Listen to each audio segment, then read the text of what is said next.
যারা অশ্লীল সিনেমা দেখেন, যারা অশ্লীল কিছু দেখেন, দেখার সময় এই হাদিসটা মাথায় আনবেন। কি কয় নবীজি দেখেন, ওয়ানাদউল মাওয়াজিনাল কিসতা লিয়াউমিল কিয়ামাতি ফালা তুযলামু নাফসুন শাইআ। আল্লাহ বলেন, আমি কিয়ামতের ময়দানে ওজনের পাল্লা কায়েম করব, মানুষের আমলনামা ওজন করার জন্য, ইনসাফ কায়েম করার জন্য। কারো প্রতি সামান্য অবিচার করা হবে না।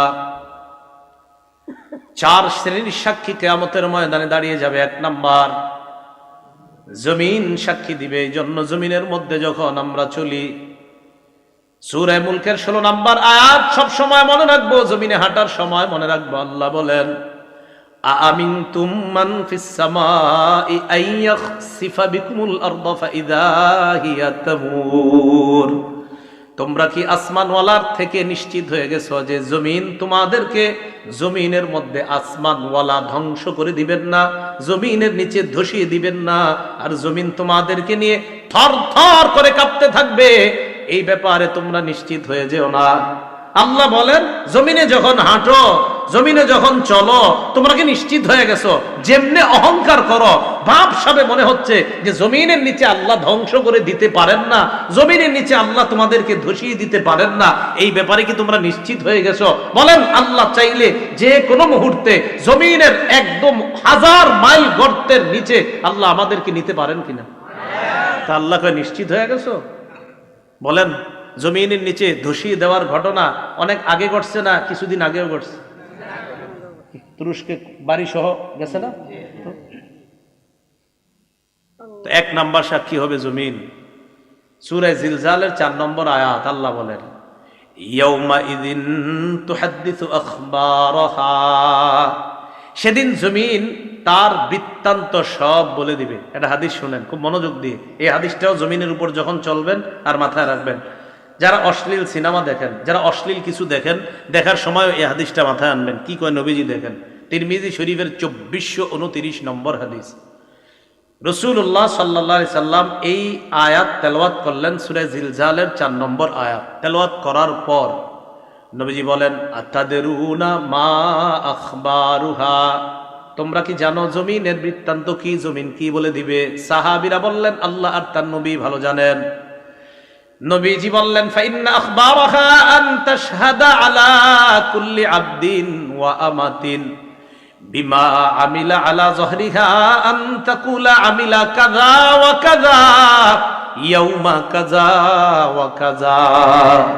নবীজি বলেন, জমিন এইভাবে বৃত্তান্ত বর্ণনা করবে, আতুশাল অমুক এলাকার অমুক বান্দা ওই সময় এতটা বাজে অমুক দোকানের সামনে দাঁড়িয়ে টেলিভিশনের মধ্যে অশ্লীল সিনেমা দেখছে। মাবুদ, আমি জমিন তার বিরুদ্ধে সাক্ষী দিয়ে দিলাম, তোমার কাছে বিচার চাই। সময়, স্থান সব বলে দিবে জমিন। 2 নাম্বার সাক্ষী ফেরেশতা। সূরা ইনফিতরের 10 থেকে 14 নম্বর আয়াতে আল্লাহ বলেন, ওয়া ইন্না আলাইকুম লাহাফিজিনা কিরামান কাতিবিনা ইয়ালামুনা মা তাফআলুন ইন্নাল আবরারা লাফি নাঈমিন ওয়া ইন্নাল ফুজ্জারা লাফি জাহিম। আল্লাহ পাক রব্বুল আলামিন বলেন, তোমাদের সাথে সংরক্ষণকারী যত্নবান ফেরেশতারা আছে। তোমরা যা করো তারা তা দেখে। সম্মানিত লেখকগণ, আল্লাহ এরপর বলেন, পুণ্যবানরা নেয়ামতে পরিপূর্ণ জান্নাতে থাকবে আর অপরাধীরা জাহান্নামে থাকবে। বলি নাউজুবিল্লাহ। এখন আমরা বাঙালি তো প্রশ্ন করে ফেলতে পারি, আল্লাহ বলছে সম্মানিত লেখকগণ থাকবেন, লেখকগণ কি করে? এটা কিন্তু বলে নাই লেখকের কাজ কি। কিন্তু এই আয়াতে তো আল্লাহ বলে নাই লেখে। অনেক লেখক আছে লেখে না। তো এইরকম মনে করেন আঙ্গ বাংলাদেশিরা এই প্রশ্ন করেও ফেলতে পারে যে হুজুর আল্লাহ বলছে লেখকগণ থাকবে, তো লেখকগণ লেখবে এটা কই আছে? তো যেহেতু এরকম বলে ফেলতে পারেন, এই জন্য এই জবাব আল্লাহ কোরআনে দিয়ে দিছে। সূরা যুখরুফের 80 নম্বর আয়াতে জবাব আল্লাহ দিছে। আল্লাহ বলেন, আম ইয়াহসাবুনা আন্না লা নাসমাউ সিররাহুম ওয়া নাজওয়াহুম বালা ওয়া রুসুলুনা লাদাইহিম ইয়াকতুবুন। তারা কি মনে করে তাদের গোপন কথা আর কানাকানি কথা আমি আল্লাহ জানি না? এমনটা কি তারা মনে করে তাদের গোপন কথা আর তাদের কানাকানি কথা আমি জানি না? আমি আপনাদের সামনে কথা বলতেছি, আল্লাহ এটাও জানি। আমি ওনার সাথে এখন কানে কানে কিছু বলবো, আল্লাহ এটাও জানি। আমি ঠোঁট বলা বন্ধ করব, বন্ধ করার পর আমি মনে মনে কিছু বললাম, আল্লাহ কয় এটাও শুনি, জানি। তুমি ঠোঁট খোলো আর বন্ধ করো। হাদিসের মধ্যে আসছে, হাদিসে কুদসির মধ্যে আসছে, আল্লাহ পাক রব্বুল আলামিন বলেন, বান্দা আমাকে যদি যাকারানি ফি নাফসিহি, বান্দা যদি মনে মনে আমারে স্মরণ করে, দেখেন আমি চুপচাপ আছি এখন, ঠোঁট বন্ধ, বিছানায় বালিশে মাথা লাগা চিন্তা করলাম, আল্লাহরে নিয়ে শুধু চিন্তা করছি, আমি কিন্তু ঠোঁট বন্ধ, চিন্তা করছি। আল্লাহ কয় বান্দা তোমার চিন্তা দেখতেছি, শুনতেছি, আমারে তুমি মনে মনে স্মরণ করছো। যাকারতুহু ফি নাফসিহি, আল্লাহ বলে যেই বান্দা আমারে মনে মনে স্মরণ করে আমিও তারে মনে মনে স্মরণ করি।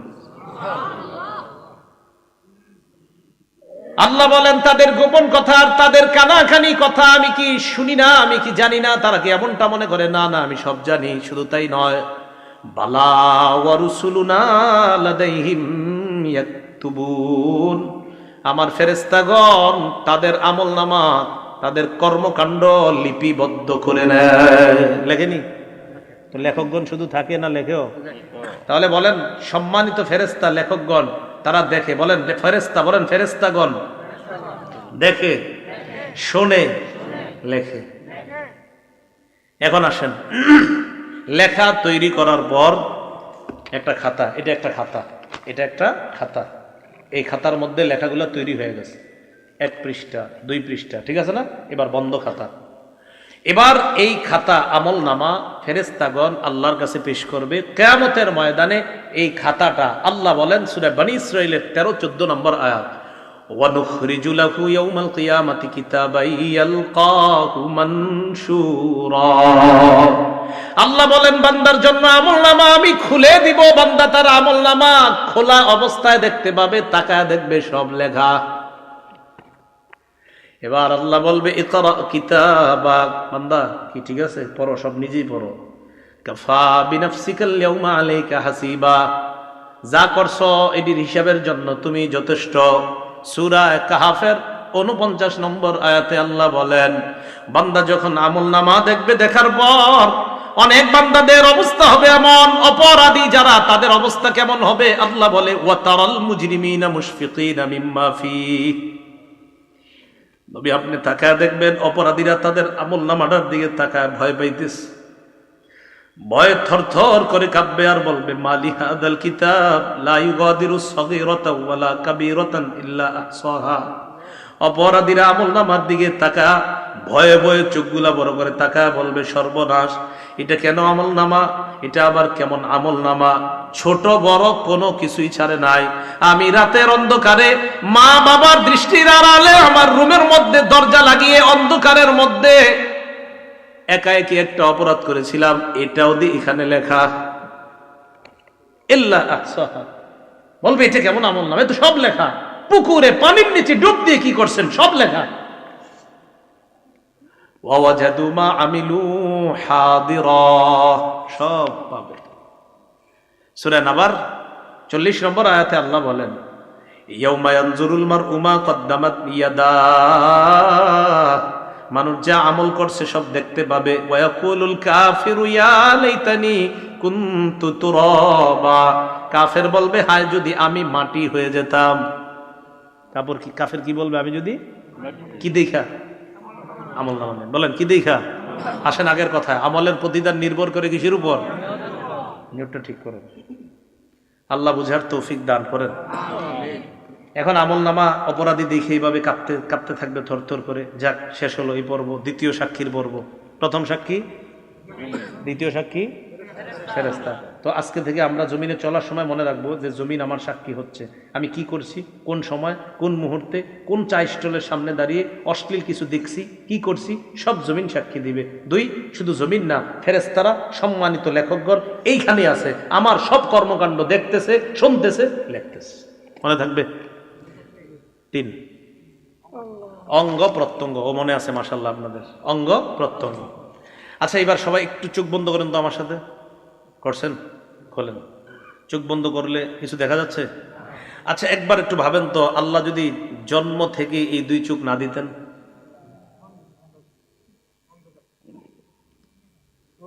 সূরা ইয়াসিনের ৬৬-৬৭ নম্বর আয়াতে আল্লাহ বলেন, ওয়ালাউ নাশাউ লাতামাসনা আলা আ'য়ুনিহিম ফাস্তাবাকুস সিরাতা ফাআন্না ইউবসিরুন।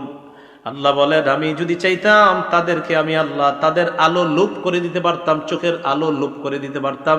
চোখের আলো সরিয়ে দিয়ে আমি আল্লাহ যদি তাদের চোখগুলা চেহারার সাথে মিশিয়ে দিতাম, চলতে চাইলেও তারা চলতে পারতো না। একটু চিন্তা করে দেখো, তোমার এমন করলে কেমন হতো। এরপরে আয়াতে বলে, ওয়ালাউ নাশাউ লামাসাখনাহুম আলা মাকানাতিহিম, আমি যদি তাদের অঙ্গগুলা বিকৃত করে দিতাম, আমি যদি তাদের চেহারা বিকৃত করে দিতাম, হাত পা অঙ্গহানি করে দিতাম। হাত যদি না থাকতো সুদের টাকা ধরতো না, পা যদি না থাকতো পা দিয়ে খারাপ কাজ করতে যাইতো না। আল্লাহ বলেন, আমি এগুলা দিলাম, তো তুমি কি করতেছো এগুলা? আমি যদি না দিতাম কি করতাম? ফামাস্তাতাউ মুদিয়া, সামনেও যেতে পারতা না, ওয়ালা ইয়ারজিউন, পিছেও আসতে পারতা না। কি করতা তুমি? এখন আল্লাহ বলেন, এতগুলো আমি জিনিসগুলা দিলাম আর তুমি খারাপ কাজ করলা। সূরা ইয়াসিনের ৬৫ নম্বর আয়াতে কি বলে দেখেন, আল্লাহ তাকে কিয়ামতের মাঠে জিজ্ঞাসা করবে, এই এটা করছো, এটা করছো? কয় না, আল্লাহ করি নাই। বলবে, আল্লাহ করো নাই? না। আল ইয়াউমা নাখতিমু আলা আফওয়াহিহিম, মুখে মোহর মেরে দিবে। মোহর মারার পর আল্লাহ বলেন, ওয়া তুকাল্লিমুনা আইদিহিম, তাদের হাত আমি আল্লাহর সাথে কথা বলবে।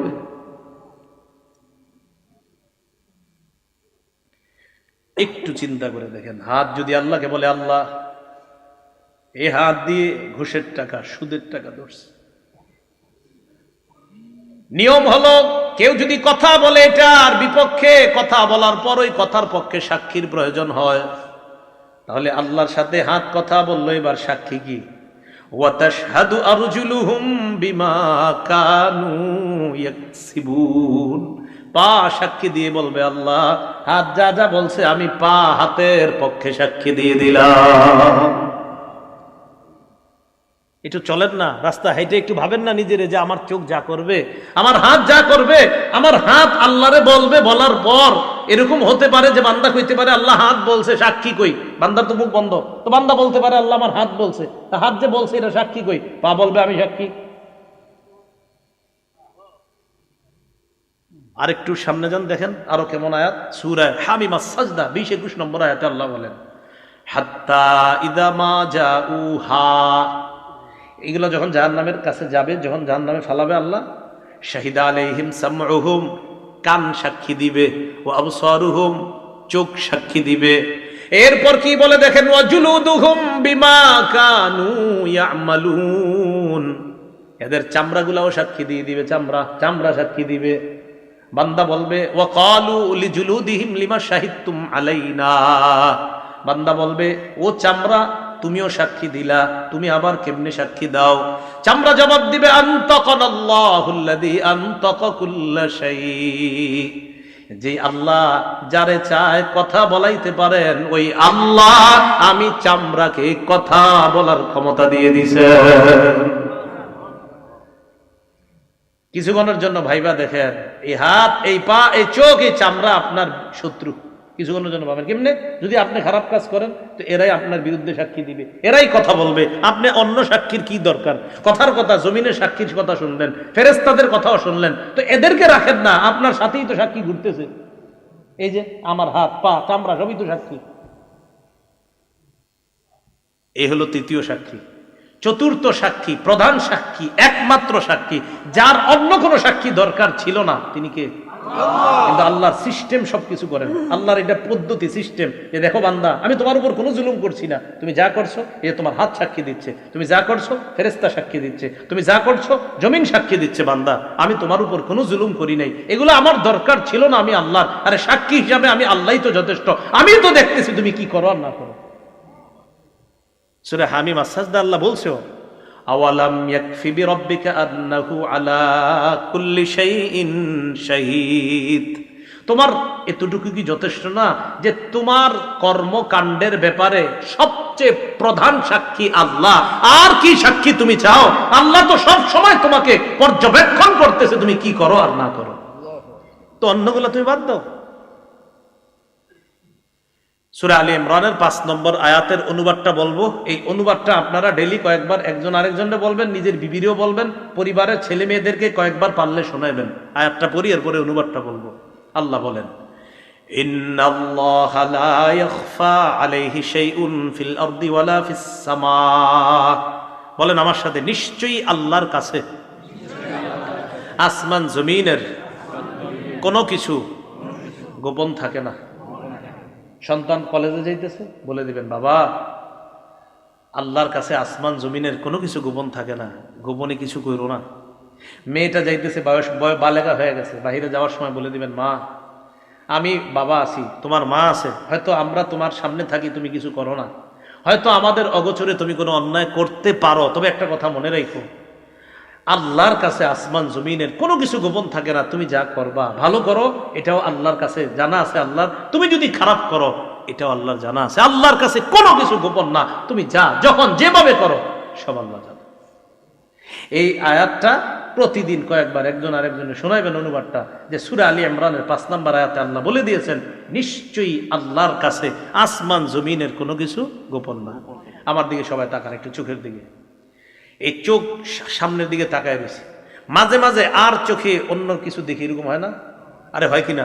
মনে করেন তাকায় রয়েছে, কিন্তু আর চোখে কিছু দেখে ফেললাম, আবার চোখ সরে ফেললাম। আল্লাহ বলে, ইয়ালামু খাইনাতাল আয়ুন, এই বান্দা তুমি যে চোখের খেয়ানত করলা না, এই যে ঠুস করে কি একটা করলা, এটাও আমি জানি। তুমি কি করো? আরে তুমি করোটা কি? আল্লাহ আমাদেরকে বুঝার তৌফিক দান করেন। এখন আমার আমল নামা আমাকে দেওয়া হবে, সাক্ষীদের কাজ শেষ। এবার হয়তো ডান হাতে হতে পারে আমল নামা, না হয় বাম হাতে। আল্লাহ বামপন্থী থেকে এই মুহূর্তে আমাদের কারো নাম থাকলে আল্লাহ যেন কেটে দেয়। ডান হাত ওয়ালা যাদের আমল নামা আল্লাহ ডান হাতে দিবে, তাদের কাতারে আমাদের সবার নাম যেন আল্লাহ এখনই লিখে দেয়। সম্ভব না, সম্ভব না, এক মুহূর্ত জাহান্নামের আযাব সহ্য করা সম্ভব না। সূরা হাক্কার 19 থেকে 31 নম্বর আয়াতে আল্লাহ বলেন, ফাআম্মা মান উতিয়া কিতাবাহু বিয়ামিনিহি, আমল নামা ডান হাতে দেওয়া হবে যাদের একদল। তো দেওয়ার পর পরীক্ষার রেজাল্ট ভালো হইলে কি করেন? খুশিতে আরেকজনকে নিয়ে দেখান, আব্বা দেখেন, এই সেই। আমল নামা ডান হাতে পাওয়ার পর সে দৌড়ে পরিচিত জনদের কাছে যাবে, যাওয়ার পর বলবে, ফায়াকুলু হা উমকরাউ কিতাবিয়া, পরিচিত জনদেরকে বলবে, যে দেখো আমল নামা আমার পেয়ে গেছি, একটু তোমরাও পড়া দেখো, আল্লাহ আমার পাশের খাতায় নাম দিয়ে দিছে, তোমরা একটু পড়া দেখো, আমি পাশ, আমার ডান হাতে দিয়ে দিছি। একটু চিন্তা করে যে আল্লাহ যেন আমারে এটাই করে কিয়ামতের মাঠে, আমাদের সবাইরে যেন এটাই করে। তো এটা বলার পর ওই বান্দার আমল নামা ডান হাতে দিবে, দেওয়ার পর বান্দা বলবে, ইন্নী জনান্তু আন্নী মুলাকিন হিসাবিয়া, জানো আমি বিশ্বাস করেছি দুনিয়াতে থাকতে যে আজকের এই হিসাবের মুখোমুখি আমার হতে হবে, এই বিশ্বাস আমার ছিল। আলহামদুলিল্লাহ, হিসাব নেওয়ার পর আমার রব আমার ডান হাতে আমল নামা দিচ্ছে। তো এটা হওয়ার পর আল্লাহ বলে, ফাহুয়া ফি ঈশাতির রাদিয়া, সন্তুষ্টজনক অনন্তকালের আরাম আয়েশের মধ্যে ওই বান্দা অবস্থান করবে। ফি জান্নাতিন আলিয়া, উচ্চ জান্নাতের মধ্যে। কেমন জান্নাত? কুতুফুহা দানিয়া, এত সুন্দর বাগানের মধ্যে থাকবে, যেই বাগানের ফল ওই জান্নাতি পারবে আর খাবে। আরে না না, পারাও তো একটা কষ্টের ব্যাপার। আমি কি জান্নাতে তারে কষ্ট করার জন্য দিছি না? আমার বান্দার ফল খাইতে মন চাবে, ফলটা তার মুখের কাছে চলে আসবে। এখন দেখেন কি কয় পরে, কুলু ওয়াশরাবু হানিআম বিমা আসলাফতুম ফিল আইয়ামিল খালিয়া।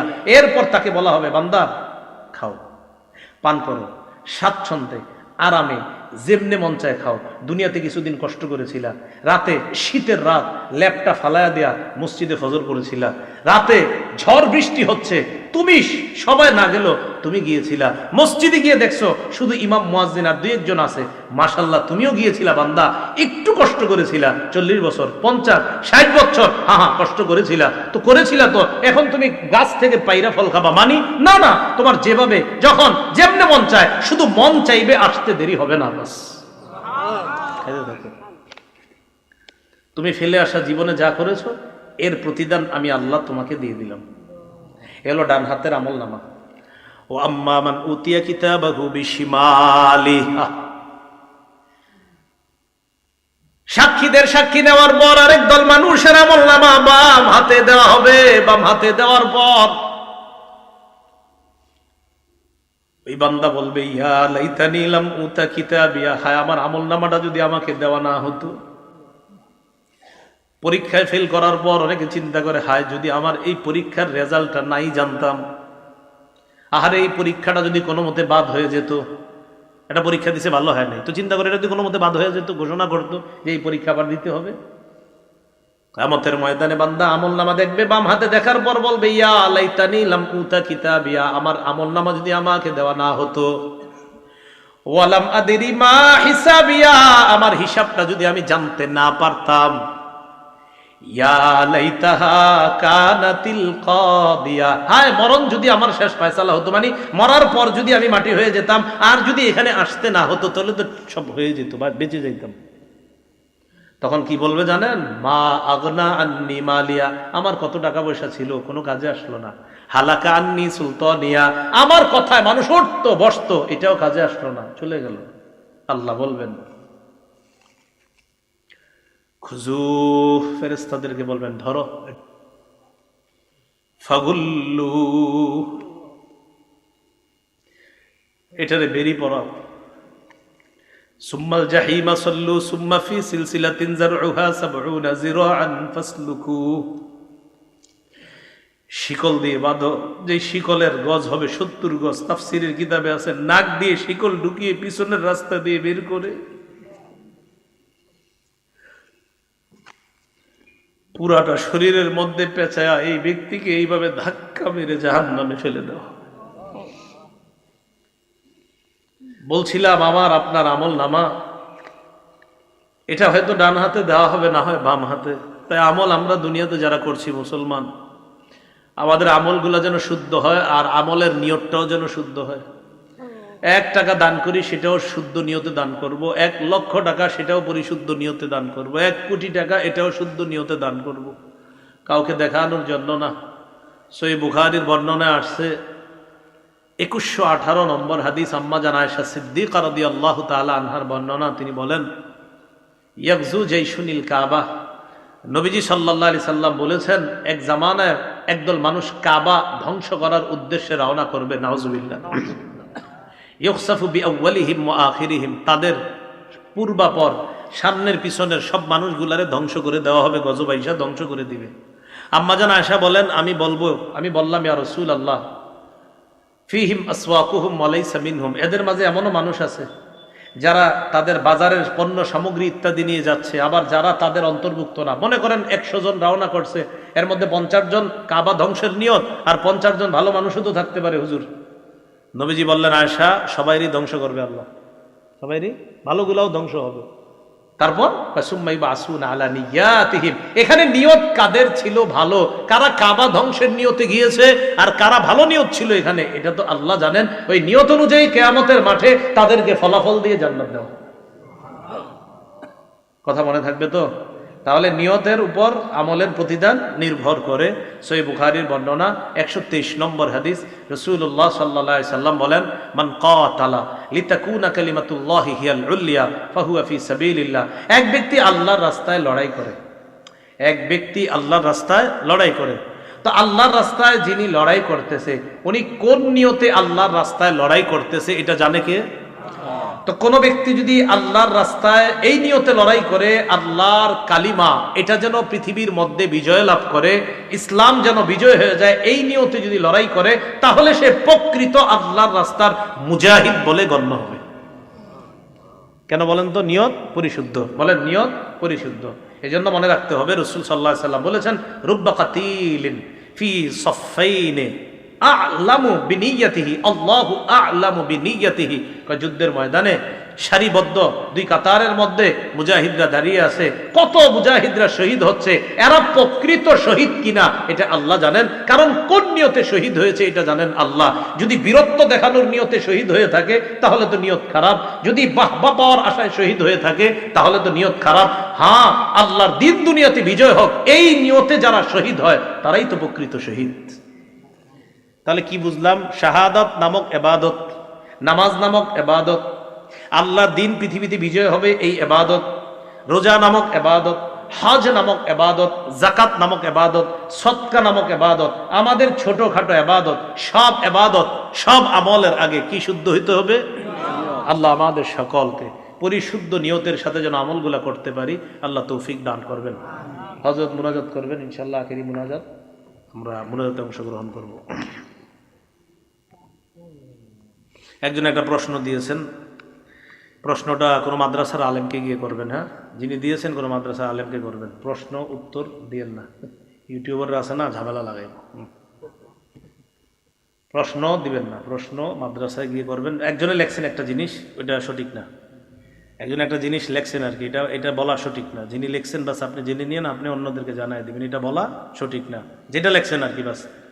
আবার আরেকজনে দেখেন না, কিন্তু আমি লিয়ে নিলাম, এটা যেটা লেখছেন এখানে এটা সঠিক না, যে বিষয়টা ওনারা বলে দিবেন, অনেকে জানে না তো এই জন্য বলে ফেলে, তো এটা সঠিক না, এই বিষয়টা এখানে সঠিক না, এটা বলাও ঠিক না, এটা করাও ঠিক না, এটা সঠিক না, এই বিষয়টা তো যিনি জেনে জানার জন্য দিয়েছেন নিশ্চয়ই আপনি কোথাও দেখছেন এটা বলে, বাস তাদেরকে জানিয়ে দিন ভাই এই কথাটা সঠিক না, ঠিক আছে না? ইনশাল্লাহ আমরা কোনো ফেতনায় যাব না। তো ঠিক আছে, হুজুর ইনশাল্লাহ দোয়া করবে। দোয়ার পরে আমাকে বলছে এটা ঘোষণা দেওয়ার জন্য, ওই আপনার আমি যেই পদ্ধতিতে বয়ান করি ওই পদ্ধতিতেই বয়ানগুলা লিপিবদ্ধ করা হয়েছে, প্রায় 8-9 খণ্ড হয়ে গেছে, এর মধ্যে 3 খণ্ড ছেপে গেছে। তো 2 খণ্ড মানে দ্বিতীয় আর তৃতীয় খণ্ড প্রকাশনী থেকে এরা মনে নিয়ে এসেছে, মনে হয় সামান্য কয়েকটা আছে, 10-12টা হয়তো আছে বা কম বেশি হতে পারে, আপনাদের কারো লাগলে নিয়ে নিতে পারেন। দ্বিতীয় খণ্ডে সুদ সম্পর্কে, হালাল হারাম সম্পর্কে, আর তৃতীয় খণ্ডটা হলো স্বামী স্ত্রীর একদম দাম্পত্য জীবন পূর্ণ অধিকার, যে কোরআন হাদিস সম্বলিত একজন স্ত্রী স্বামীর কাছে কতটা অধিকার পাওনা আর একজন স্বামী তার স্ত্রীর কাছে কতগুলো অধিকার পাওনা, এই বিষয়ে এখানে একদম বিস্তারিত কোরআন হাদিসের আলোকে। আলেমরাও নিতে পারেন, সাধারণ যারা আপনারাও নিতে পারেন, আর কারো যদি হাদিস মুখস্থ করার নিয়ত থাকে আপনারাও নিতে পারেন ইনশাআল্লাহ। আল্লাহ তৌফিক দান করেন। হুজুর মুনাজাত করবেন ইনশাআল্লাহ, এরপর আমরা উঠবো। আসসালামু আলাইকুম ওয়া রাহমাতুল্লাহ।